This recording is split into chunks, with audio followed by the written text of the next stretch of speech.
We are so fortunate to have George here and to answer some of our questions. He agreed to do that for us. And so we're just going to move this page and we'll pull up. Can you manage both? Okay. Good for you. Excellent. Okay.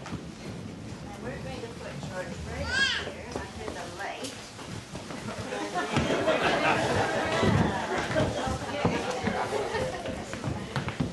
So we're so thankful to have George come and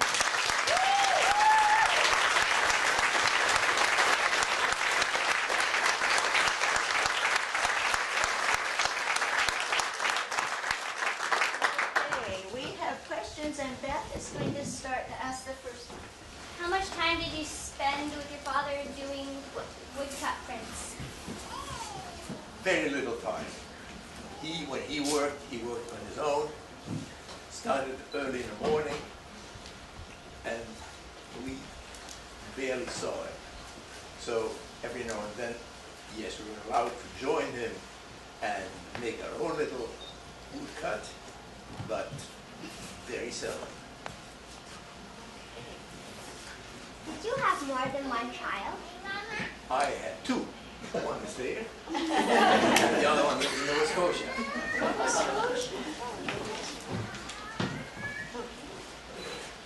You moved a lot around as a child. How did that affect your education? In many ways. For one thing, I learned 4 languages. I started in Italy in the Italian school. I went to Switzerland in a French-speaking school. I moved to Belgium in a French-speaking school. Went to Holland in a Dutch-speaking school. Ended up in Canada, English-speaking. So that gave me a nice background of languages. But also, with every move, Father went out first on his own. And he looked around to where there was a good school.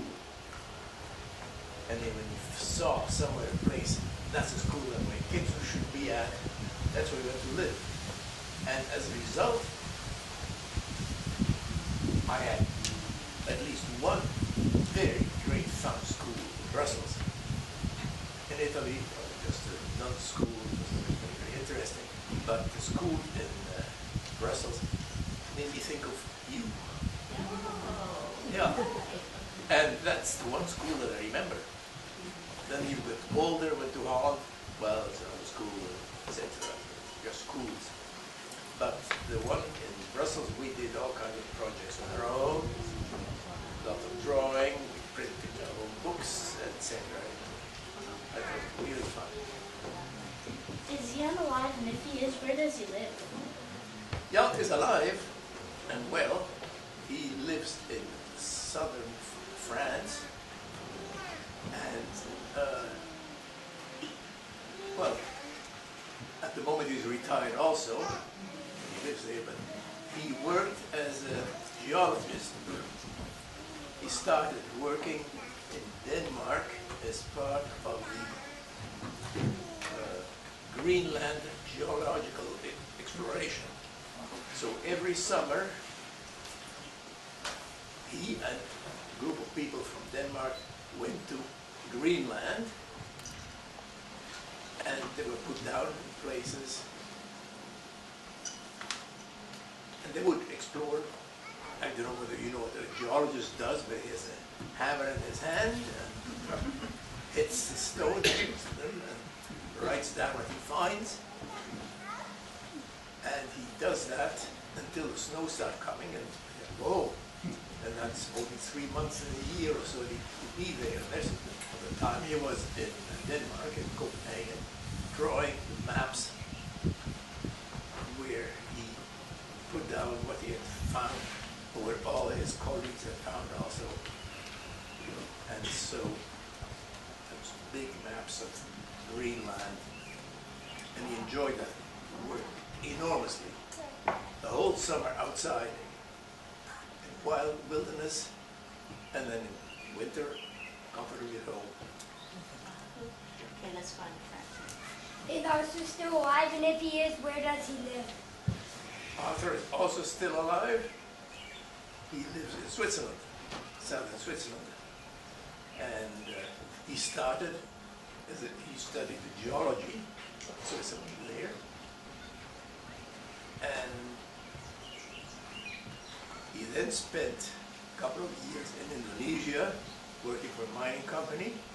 It was hot. He went on an expedition for a year in New Guinea, which is very wild, with a small group of some dozen people traveling through completely unpopulated area, just wild, bare naked more or less people living there. And then he went to Greenland. That was before Jan, because Jan is 12 years younger than I am. So then he spent about 10 years in Copenhagen doing the same work that Jan did, going to Greenland in summertime, making sketches of the country, and then in the summer, in the wintertime, drawing maps. And then he had enough, and he wanted to teach, so he went to Lausanne in Switzerland and became a professor in geology. So that's what he did until. Okay, let's go on to Jasper. How did the threat of war affect you when you were living in Italy? Well, I was then about 8 years old, and I had a very distorted picture of war. War, to me, everybody, all the kids around were doing soldiering things, and it looked like fun, sort of. And so, because that was happening and I was getting a wrong idea of war, my parents decided we have to go. We love Italy, but we cannot live with my children exposed all the time to that kind of war-like environment. And so they went to Switzerland. And that was as far as the war affected us in Italy. But then the war caught up, the real war caught up with us once we moved to Holland. We had a normal war, let's say, real shooting in Holland. And then the Canadians came and delivered us. And that's one of the reasons why I came to Canada. Because we learned to know the Canadians there. Yeah. That's good. Okay, let's go on to Janet. Can you tell us some childhood memories about your mother? Very few. It's a sad thing, but I remember a lot about my father. But mother was a very quiet person who did not involve herself with us very much. One of the reasons may be that when we were born, both Arthur and I, we got a wet nurse. So rather than our mother nursing us, we hired a farm. Nanny, kind of, almost a nanny. And, well, more than a nanny, because she used her milk. She was Feeding a you. mother who had quite enough milk, and so she had her own child, and either me or Arthur to feed. And then later on, we got nannies for quite a while. So, as a small child, our contact with mother was very superficial, and I don't remember much of it, which is sad. Okay, let's go on to Alex. What was it like having a famous father? Did he spend much time with you? Yes, father spent a lot of time with us on weekends. He was a very nice father to live with. It had nothing to do with him being famous, because he got famous only much later. When we were knowing him as small children, he was not famous at all. And what you were telling about him earning his living selling prints, he couldn't. lucky that he has wealthy parents who every year gave him some money to stay in Rome and do what he wanted, which was making prints. But he was not earning enough to feed his family, really. But he did lots of games inside the house. Gosh, lovely games, you know, making a sort of track on rails and all kinds of wood sticks. And you put a ball on top and it rolls down, rolls down, rolls down, down. That's lots of fun like that. And on Sundays, he always had organized a trip for himself and Arthur and me in a row. And he had chosen anything that was interesting. You know, somebody was paving the road somewhere, so we went to look, and there was a big machine steam roller chugging along the road, and we were looking there.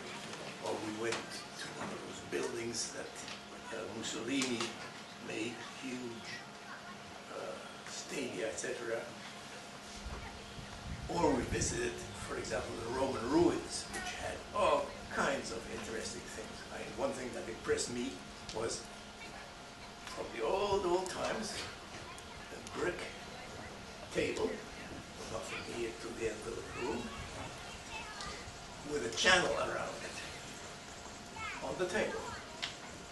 And that was apparently filled with water when the Romans, very wealthy, big Romans, were eating, sat or lay down around the table, and they floated the food on wood.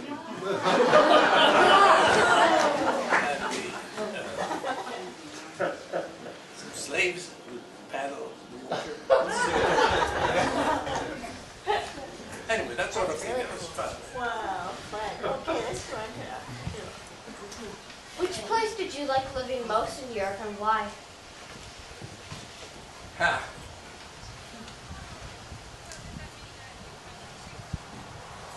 It's hard to decide, but I think really the place in northern Switzerland where my aunt and uncle lived. It was a place where we were deposited more or less with our parents at the beginning of the summer vacation. They went out on a trip to Spain or to Holland or I don't know what. And so we were deposited at their home. They could not have children. And they adored children, and so we're spoiled rotten. They had trees to climb in, and they could drive around the country, so we enjoyed that time enormously. And I would think that's really, because of that aunt and uncle there, the place we prefer.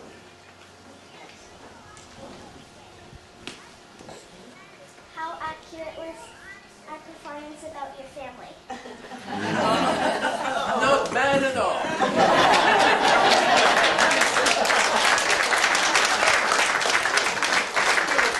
A few details like that. But what's the difference? It was very good. It was, yeah. How did your father like being famous? I must say he must have liked it, I suppose, because being famous is nice. Yes.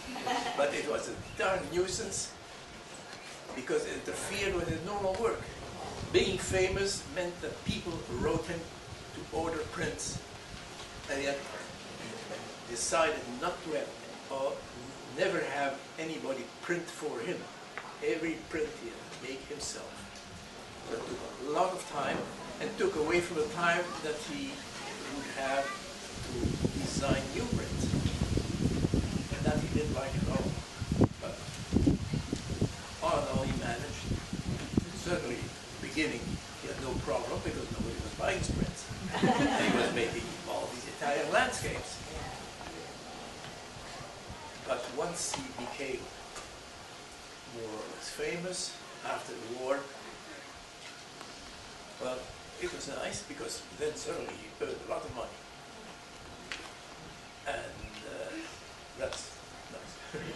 Yeah. Okay, let's go on to. I can. What education did you get after you left home, and what job did you stay with? I had from the very beginning when I was a child an inclination to be an engineer. I loved playing with blocks as a little child, later on the piano and that sort of thing. And later on again, around the new age, I began building model airplanes. And so that was certainly what I was going to do. And I studied aeronautical engineering. And when I was finished, I came to Canada. But I arrived in Canada when the Aero contract, which is something we had not heard about. It was a large Canadian airplane building project that was cancelled. And so suddenly all these engineers who were working on the Aero were available on the market, and they were far more experienced than I was. So I had no chance to go in the aircraft industry. And I was very happy, or let's say, very lucky that that happened, because aircraft you build in a large company, which means you have very specialized responsibilities. It's fun, it's aircraft, and that's what I have to do, but I had to find something else, and I ended up in small companies. First a small, about 100 people living there, working there, building radomes, which are huge bubbles of fiberglass. So we taller than this building, and inside them you got radar antennas turning around for listening to the Russians in those days.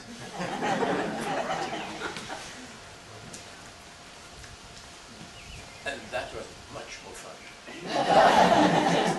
Because it was living in a small place, in a small company, you had much higher responsibility and much more varied work to do.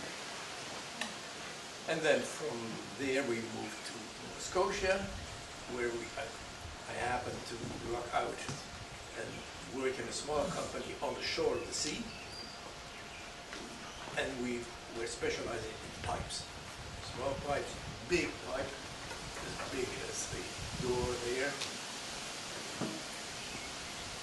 And that was very interesting work. It was on the sea. After working on sail, just now. And what brought you to Ontario? Oh, because my wife, until that time we had lived very well together, but she got Alzheimer's at the end there, and so then she lost her memory and became less and less and less, and after a while she just lived and couldn't do things herself, and I couldn't look after her anymore. So Juliet said, to Ottawa, you have much better facilities there, and that's what we did.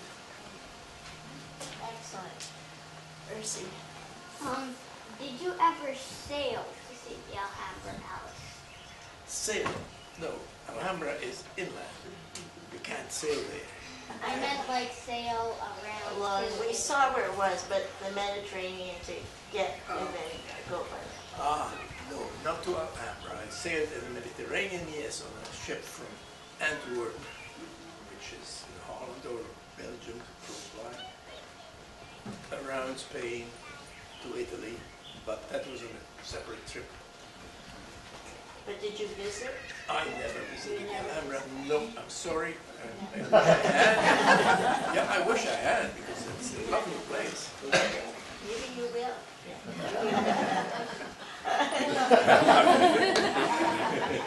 Sienna, did you go and get?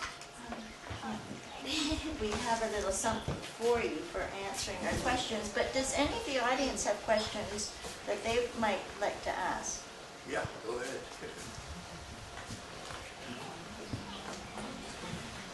in. Happy early birthday. Happy early birthday.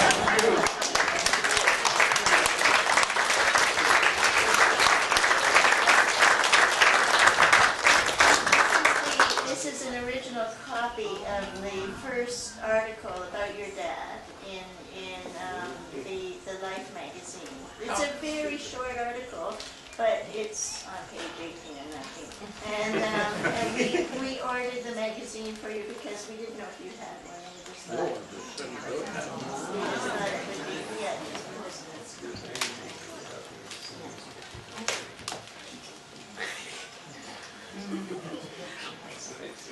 What year was the magazine? 1951 or 51. Ashley actually ordered it and got it from California. I think it's page 18 and 19. We've got it in the Yep. other. There it is. Yeah. Yes. Let me just hold it up for the audience to see.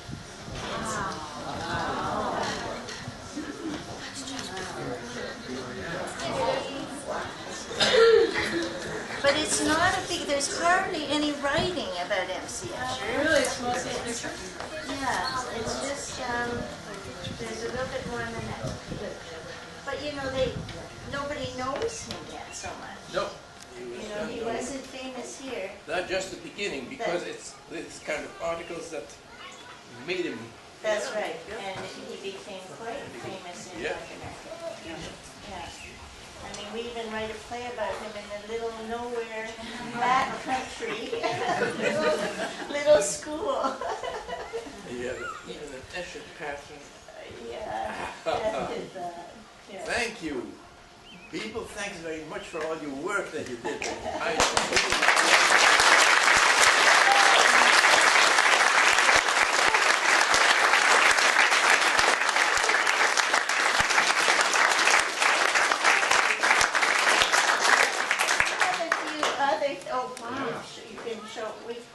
We have, this is the end of our school year, so we have some thank yous to give to the people who volunteer throughout the year. But before we do that, there's somebody who is going to be leaving this year.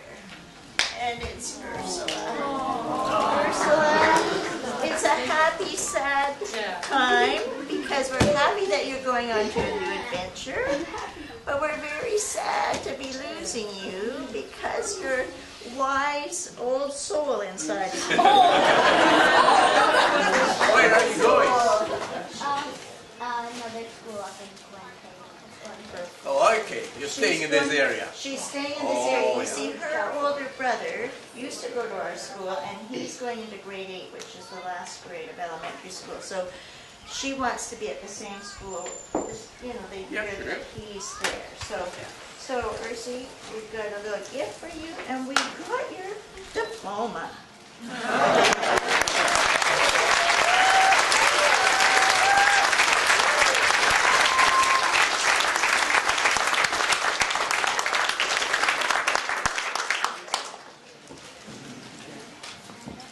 You can just pull it off, and you don't need to. Yeah, it's a ribbon. It's up to you. Ursi is always interested in wildlife.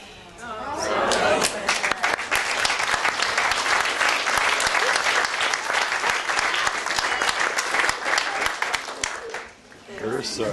Now, Jane Olson comes in every day at Brook Valley School. She has been coming in every day for years, and she comes in and she just lives up the road, so she can walk down. She was the first teacher at Brook Valley School, and she's still, even though she's long time retired, she still comes in every day to help out. So Jane, give yourself a hand.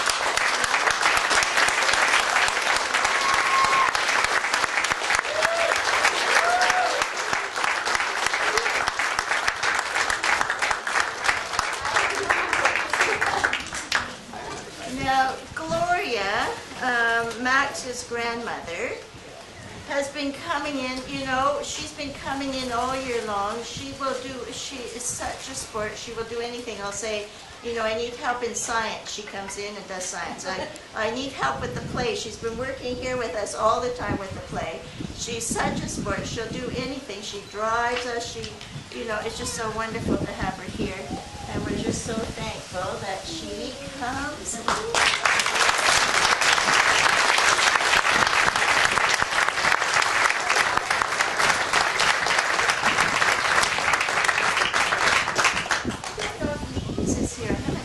Yeah, she's here. Lisa's been coming in once a week all year to help us in French. She speaks French and German and some Spanish, and she gives us the proper pronunciation because, man, oh man, I need that kind of help. So here she is.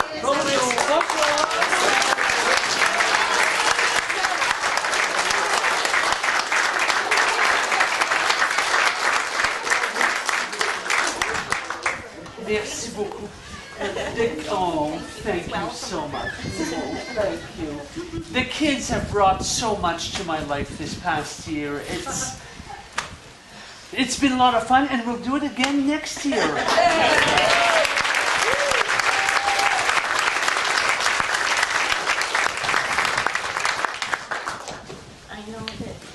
Sylvia and Frank, you know, we're so thankful. You don't have to come down, but the kids made you a card, and we're so thankful that you let us come and use your barn. I'm sure you didn't realize how much time we'd be here. We're very thankful to be having you here. Thank you. We can't even express how great it's been. Well, we loved having their grandchildren would watch us. They'd come and sit at the end. And little Henry, he loved to watch us. Oh, no, it's been a wonderful experience. Yeah, good. Well, thank you.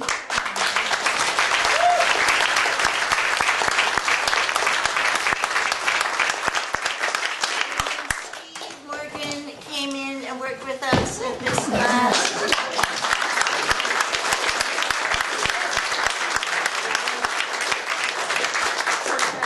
That's it. Yeah. So that's We've almost got lots of food outside. We've got lots of food outside. Question for the mother. You have a question for the mother? Oh, a question for the mother. My mother, yes. You came there with a flower in your hand. Is that taken off a print from my Yes. father? Yeah. Oh, Yeah. Yeah. We don't. She. Did we No, pronounce you didn't make that print. Did we pronounce her name right? Did we pronounce? Yes, Yetta? Yes. Yetta? Yes. So I chose Deanna because I thought she even looked a little bit like her. She doesn't have black hair. No, she doesn't have black hair. Does her? Did you? You should have worn a wig. Yeah. Okay. Quiet. Just. What was Yetta's father's name? That's right. Yeah. Arthur. Arthur Umaker. We didn't know that. Okay. Okay. What is it? So, your father named you after his father. Yes. And you guys named Arthur after Yes's father. That's right. Oh yeah. That's funny. And also, your grandfather was an engineer as well. There are a lot of engineers. Oh, yes, they're all A lot of engineers in your family. My uncle, two uncles were engineers. Okay. So before we disband for the evening, we have to do a huge thank you to Coral for the year.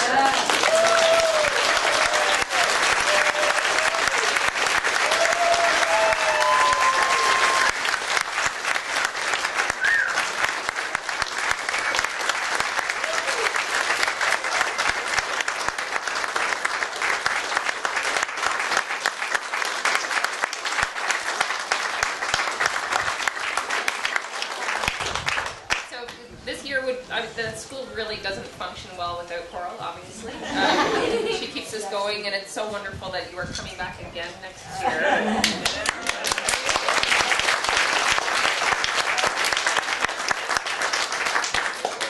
Am I 65? I don't know how old you I think I'm retirement age next year. So we have one new family joining us next year, and we have a new Isla is going to be joining us in grade 1, and Will is going to be joining us in grade 1, so we're a full school for next year. So hopefully we'll be seeing some more great stuff again next year.